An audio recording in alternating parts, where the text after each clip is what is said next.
process that is responsible for the destruction caused by nuclear bombs, as well as other functions such as providing energy for nuclear submarines and nuclear power plants, is called nuclear fusion.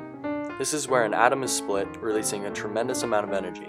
The process starts with an unstable atom, uranium-235, and the goal is to aggravate the atom by adding a neutron to the unstable atom, now making it uranium-236, an extremely unstable atom.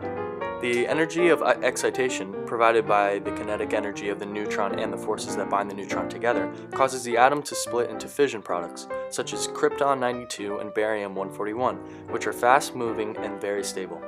It also releases 3 free neutrons.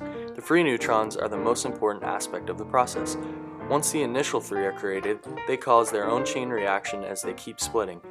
Each time the atoms are split, a small amount of energy is released. However, when a vast amount are split, the tremendous amount of energy that is required in nuclear bombs is created.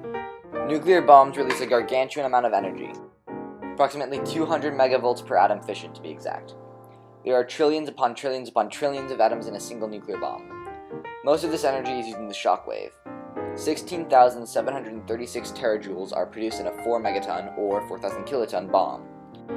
To put this in perspective, the Fat Man, the bomb dropped on Nagasaki, he only had 21 kilotons and produced only around 84 to 92 terajoules of energy. The shock wave produced by the 4 megaton bomb produces around 20 pounds per square inch in a 2.78 mile radius around the bomb site. Standard buildings can resist up to 8 pounds per square inch. Blast-resistant ones can resist around 13. The largest bomb ever exploded, the Tsar Bomba, weighed in at around 50 megatons. The most damage from the shockwave comes from the static overpressure. The static overpressure is the sudden change in pressure from a constant. In essence, the massive amount of energy released in any bomb can annihilate any buildings in a city and much of the surrounding area. Nuclear bombs have the quickest effect on humans after the initial explosion. Depending on how close you are to it, it can injure the human body instantly, rupturing the eardrums or the lungs. The heat and radiation immediately sent off are hot enough to burn the skin.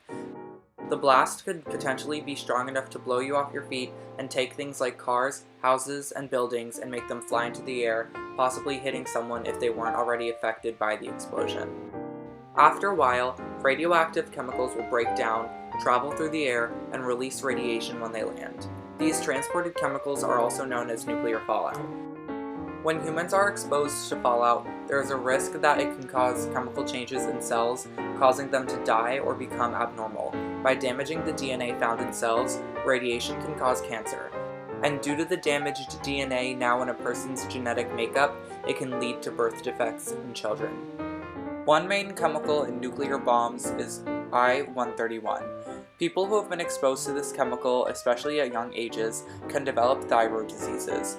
Even if you yourself were never exposed to I-131, if you drink milk from cows that happen to come in contact with it, the chemical can still enter your system and cause harm.